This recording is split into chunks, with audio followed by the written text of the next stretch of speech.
Welcome, everyone, to this week's episode of the Minimalist Educator Podcast. Christine and I are looking forward to having a discussion today with Josephine Hunt, who just dismissed her kids, which is super amazing because she sent them off on their way and is ready to do a podcast with us. And so we admire that dedication to wanting to share the work that she does with students with you, our listeners. Welcome to the show, Josephine. Thank you for having me. I really appreciate that you worked around my schedule. Thank you so much. Yeah, no problem at all. You and I just met about a month ago at a conference in New Jersey. And I shouldn't say a month ago because no one knows when this was recorded. So I should say, let's say October 2025. And Yes. so we've known each other just about a month. And I was interested in the work that you do. Christine and I, we focus on priorities, purpose, minimalism, and education, and how we can create this sustainable space for educators and students to, just be able to be, for us to be in a profession long term, and for students to find joy in being taught and learning. And so the work that you do centers around student resilience. And so, can you talk a little bit about how you came into that place in your position in education? Sure. Yeah. I've been in education for a little bit over 22 years. I have my first degree from William Patterson, a bachelor's degree in English literature and elementary ed. And I started teaching right away at 22. And the students were different each year and so forth. As I was teaching in my first year, I went to NYU and got my master's degree in special education. And that gave me like a whole other approach to clinical and just giving much more individualized support per student. So regardless if they're special needs or not, we provide the support and instruction and scaffolding that every student needs. And it really opened up my eyes to like just really differentiating instruction for anyone. And with that, right from there, my principal at the time said to me I should really go into leadership because I was taking on student teachers and so forth. And she really promoted the Rutgers program for me to start my educational leadership. And I ended up taking 16 credits to become a principal and educational leader. And I saw like how important it is to do the same thing with our teachers to provide individualized support, to have differentiated growth and so forth. But then my life took a little bit of a turn, and I got married, and I got three daughters, where I got most of my learning from, because I stayed home and raised my three daughters, who are 22, 21, and 20 right now. And that was probably the crux of my work, because I learned much more with my own children using the practices in that manner. And I noticed really quickly that logical and natural consequences that are related to our behaviors are probably the most effective and minimalist ways to handle just any kind of work that we do. And so I carried that right over into my teaching. I was fortunate enough that I found programs as a parent that was called Systematic Training for Effective Parenting, where the curriculum and the program really focused on like iMessages, natural consequences, logical consequences. Being a good parent versus a responsible parent is a huge discrepancy. Being a good parent, like we want to do things for our kids and alleviate any of their like areas of discomfort, but being a responsible parent also, like, which carried over into education, is allowing our students or our children to work through those natural results that happen or actions that happen. And the effect of that is so much greater than when we take that away. So it's like through discomfort comes a lot of great growth. And it is cumulative, because as our students or children are younger, those areas that they have challenges or discomfort in, that, like, maybe I forgot to do my homework, or having a difficult time with social or peer conflict, like that's all great work that happens at that age. And then for it to occur and let that discomfort come with, like with more growth and strategies. We only know how strong we are until we're put in those situations. But if there's a safety net all the time, we don't recognize our abilities. And so I went back to teaching after I had my daughters, and I saw a gigantic change in the education field where just parents are just really trying to help their children too much. And now the teachers are having that as well too. And so if a child forgets his or her homework, the parent will either do it for them or get involved with the social conflict, which is all peer appropriate. And then Jonathan Haidt's work came out with The Anxious Generation, and that really brought more to life. And so where you and I met was for a principal and supervisor association setting. And I just finished my master's degree, my second master's in educational leadership. And that's where this work came up again, that I was asked to speak about helping our students and our children as educators and parents to build resiliency, and how do we do that in schools, and how do we do that at home, and how do we allow our children our students to just work through their typical things that are happening, or situations that are happening. And in my current role, and just like by working with different districts, I'm finding that a lot of administrators are saying that the HIB reports are just exponential. So students are claiming, a lot of harassment, intimidation, and bullying cases. And so all of this paperwork and all of this energy is being placed into these documents. And once it's, they research it, and they work through all the different components of it, most of the cases are unfound. And so what we're seeing is that the resilience is really decreasing, because students with regular, social, emotional, and even academic challenges are becoming like it's the resilience has like really decreased. Like they're not working through those discomforts. And so I'm really just being a part of this program to help out as much as I can, just to like make sure that we're keeping that, in focus. Wow, that's really impressive. 2 masters, very cool. Thank you.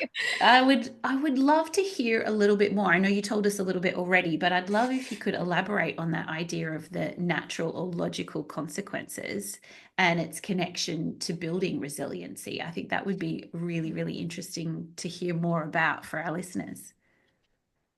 Oh, thank you. Yeah. So, what a great program is, it's called STEP, Systematic Training for Effective Parenting. And they also have a program too. It's a curriculum, Systematic Training for Effective Teaching. And the programs or the curriculums really emphasize on the natural and logical consequences. And so if a student is having a challenging time with a word problem or a writing piece, to allow them that discomfort and that time and space to have those like discomfort feelings, or even possibly negative feelings, and not even say like, oh, when I was your age, I felt the same way, or yeah, English really is hard. Rather than saying that, just allowing that natural work to happen. Because in most cases, if we allow people to feel what they feel and kind of talk through what they feel, in many cases they end up just getting to the solution without our intervention.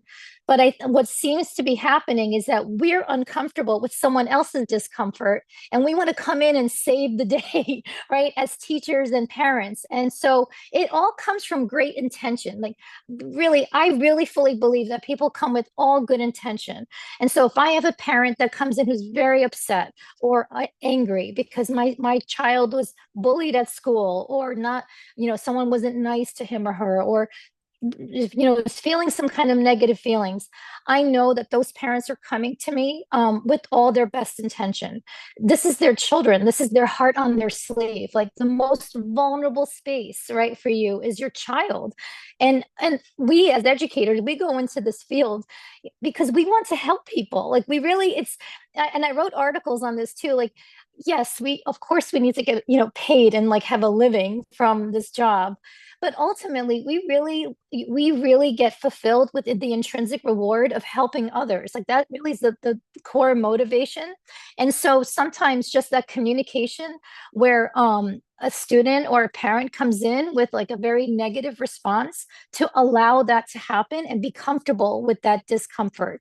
So like if a student forgot his or her homework, rather than providing a punishment of like, that's it, you're going to get a zero, like giving the time and space. Now, okay, when can you finish it? Like having the natural consequences that come with it. If a student does something that's not so appropriate to another student, where it's like not so kind words, try again. What's another way to word it? I think we're too quick to give either reward or punishment rather than a natural consequence. The natural consequence is so much more effective because it stays within the work that it is. So if your student shows you like, oh look, how do you like my paragraph that I wrote? Like I wrote 5 sentences, how do you like it? So rather than my giving the feedback, I say to that student, like, what do you think of your work? It's your work. I'm your teacher just this year, right? Every year you're gonna have a new evaluator. The most important person to feel good about is yourself. The worst person to disappoint is yourself, right? I mean, so it's really important that we teach our students and our children to have an inner compass of how we feel about what we're doing. Because in most cases, if you asked your boss and said, hey, what'd you think of that podcast I did? And if your boss turned around and said to you, like, well, how do you feel about it? We're our worst critic, right? I mean, so we are always looking to improve ourselves. And that intrinsic motivation is so powerful. It's almost better than getting a raise or something. So when I speak with parents as an educator, when their children come home and they show them like, oh, I got an A or I got a 100 or whatever it is, leave it there. Like that's the natural consequence. Leave it there. Be proud of their effort. Praise the effort, not the A, not the product. And so, because otherwise, like, we give, oh, look, mom, I got an A today. Oh, here's a sticker. Look, mom, I got an A tomorrow, right? Oh, here's $1. Look, mom, I got an A in 5th grade, right? Oh, here's a toy, right? Look, mom, you buy a car, a house, let's go to Hawaii, like and we take away then like that real beauty of the intrinsic reward of just the work and effort that we did. Like we're removing it. It's almost like saying like dessert is better than dinner, right? Like we're putting the value in something that's really not the intrinsic motivator. Like our dinner is our meat and potatoes and our vitamins and our nutrients, but hurry up, eat your dinner so you can have your ice cream that's going to destroy your immune system. So sometimes we're being the good people, right? And we have all the right intentions, like truly, I believe that. But if we look a little bit deeper and like just staying in that natural minimalist thinking, right? Like super easy, like just stay right there and let that space and time happen. It's amazing. It really is. Yes, all the yeses there. And I'm having so many thoughts because I'm working with some teachers who are, they're new to the profession and they're trying to externally motivate students with reward systems. And so some of the work that we do together is for them to understand that that's a short term, like it's not going to work long term. So what do you what would be some I'm not sure how to phrase my question because we're talking about natural consequences, which makes sense, right? And versus the external reward system. How do you get teachers to understand that the natural consequence is the best way for students to learn versus I'm going to give you a sticker because you sat in your seat quickly or whatever it is? And that is what's happening, right? And like I said, I really wholeheartedly believe that, parents and teachers are all in this to like for the best intention. And Mhm. they want to provide like those kinds of like rewards, like to continue the positive behaviors. So because I'm a coach as well, I'm an instructional coach and a teacher mentor as well. And through those programs, I've just learned a tremendous amount of like not only who I am as an educator, but also how to like help and support other people in the education field. And what we talk about is in most cases, I sit and talk with them and let them come to that themselves. I'll say like, well, how do you feel about your disciplinary chart or your behavior plan or your reward system. Like, how do you feel about it? And initially they're like, oh, it's great. Like the kids do what they like, they want to earn stickers, like they want to earn coin, they want to earn whatever it is that they're earning. Now, when I speak about this, I'm not saying about like really like, because students that who are on the spectrum, it's a different thinking. Like we have to do it depends on the students, right? And it depends on the school and the program. But I'm talking about your everyday public schools, right? Where the students are really intrinsically motivated by their own work. And so how do we get there? Like I said, I talk with the teachers and have them talk through, and then they'll say like, as they're kind of like describing like how it works, and after I give it some time and space, in most cases the teachers say like, I have to kind of come up with something else in a couple of weeks because they kind of get bored of this reward, and they're like, they're frustrated because the teachers, right, because they are putting so much time and emphasis on these like extrinsic rewards rather than best practices in teaching, right? Like, so where we really should be spending our energy and time is like how to best meet our students' needs in the holistic domain, right? Like academic, cognitive, social, emotional. And if we just stay, right, like at that like really basic level, if your students are feeling good about the right decisions they're making, sitting smartly on the carpet, having looking eyes, listening ears, time to listen, raise your hand, like rather than, calling out, staying right at those behaviors rather than giving that an extrinsic reward really moves the needle so much more. And the students, we as humans want to do our best, right? Like nobody wants to be a bad kid. Like nobody not wants to get like intrinsic motivation. And so we can harvest that. It's really like what we can do as educators is so powerful.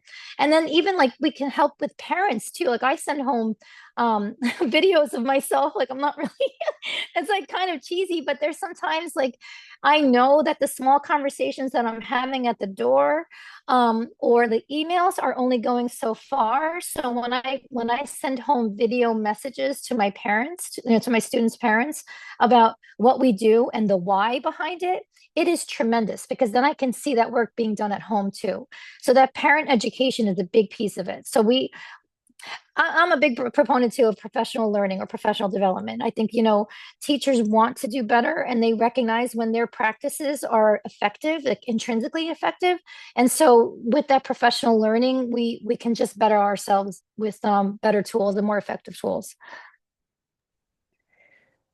It might be unpopular right now, Josephine, but I've got to ask, when we're talking about this, intrinsic, extrinsic motivation, we are in a world where the digital life of our kids is really creating a very different set of rewards for our kids. I think it's John Spencer who describes it as a dopamine casino when they're online, just this constant feed of that sort of rewards in that way. Can you speak a little bit about how you've seen maybe a shift with the online world that kids are involved in and what impact that might be having on that motivation piece for our students? It's tremendous. That has become, as soon as it was around 2010 when our computers became part of our pockets, and so we could carry around a phone. And with children that are under the age of 25, right? And I hate to say children because like me, they are adults at 18, but really our brains are not fully developed, right? Until 25 is like the generalized age. Well, the dysregulation that's happening is just exponential. If any kind of research that you read about, like through Jonathan Haidt's work, as well as like Tom Kirsting's work, there's so many authors that really speak to the data that shows that children under the ages of 18 are having high, like the percentages of like suicide thoughts and hopelessness and depression and anxiety with just typical events that are happening in life. Whereas before 2010, the numbers were exponentially lower. And so that's very alarming to me that this piece has really increased all of these like negative behaviors and like emotional unwellness or illness per se. And so we have to be, as parents and educators, we have to be very mindful of that. Like you said, like the dopamine is just so dysregulated. Of course, we need dopamine. Like we get it from, like I said, like those intrinsic rewards. But when it's those extrinsic rewards, like, well, why didn't this person like my post? And we agonize on like not one person who didn't like our post or whatever it is. Like it's really like it really takes you down, and sometimes we don't even recognize like that cumulative like negative effect that's happening. And so as parents and educators, we have to really be mindful and decrease as much as we can that screen time, as well as those dopamine hits that are happening in an unnatural way. And so there are a lot of great movements that are happening. I'm so proud of parents that are taking these stances, because it's really hard, like when the majority is giving their kids a phone, in fourth grade and what have you, because we have to track where their bodies are, or make sure that they're safe, or we functioned without phones, like we made it around. I mean, we're also telling our kids too that we don't trust that you can get around safely when we do that too. Like and I know that's not what we're meaning to say as teachers or parents, that we don't trust our kids, or that we don't believe that they're less smart or safe enough to do that. But those messages are really indirect. And so we have to be very mindful when we say like, well, I'm going to put a tracker on you because I want to make sure that, you're at the space that you said you are. And, because I want to make sure you're getting there safe, like providing them the tools or telling them to like how they're asking them, how are you going to get there? What are you going to do? Like, giving them that time and space to just do like typically developmentally appropriate behaviors is so important, and to decrease the screen time. So the movement I was talking about is wait till the eighth. There's a lot of movements that are happening, at least in New Jersey, that parents are waiting until eighth grade to give their kids a phone, meaning like the ones with all the like social media, like TikTok and all that stuff. So I'm so proud of that, because it takes a lot of courage to do that. And sometimes you just need like, one person to get it started. And showing like a lot of times it comes from like, the district taking on with the PTO, showing the movie Screenagers. And that like stirs up a lot of conversation, because it's when you see that it's research and data, and that these numbers are true, you start picking it up on your own kids too, because sometimes we may not see it. But once we have like these educational experiences where information comes in, we really then can say like, oh my gosh, I think this is happening to my child too. What can I do to help this, to make sure my child or student is more emotionally well? Yeah, when, think about when we were growing up, right? Life just felt so simple. Like there was no, like you just went out for your bike rides or went for your walk and gathered up with your friends, and there was none of this other worry happening. And I've heard that same movement happening in places like Maine, I think it is. Parents are just, they're getting landlines again so that kids have that experience, which is kind of cool. Just like simplify things, right? So, um, Josephine, we could, as always, our time flies by Yeah. with guests. It really does fly. Um,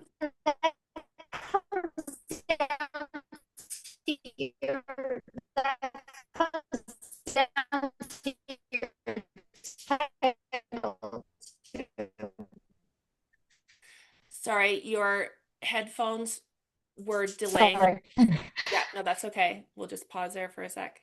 Okay. Gotcha now. Yeah. Okay. Can you repeat what you just said? It was delayed there.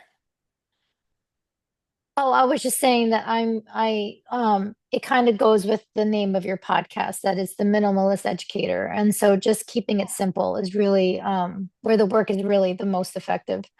Yeah, yeah. Um, just kind of wrapping up our conversation, is there one thing, one pair down pointer that you would offer to educators or parents or students even, that you want to leave for people to think about?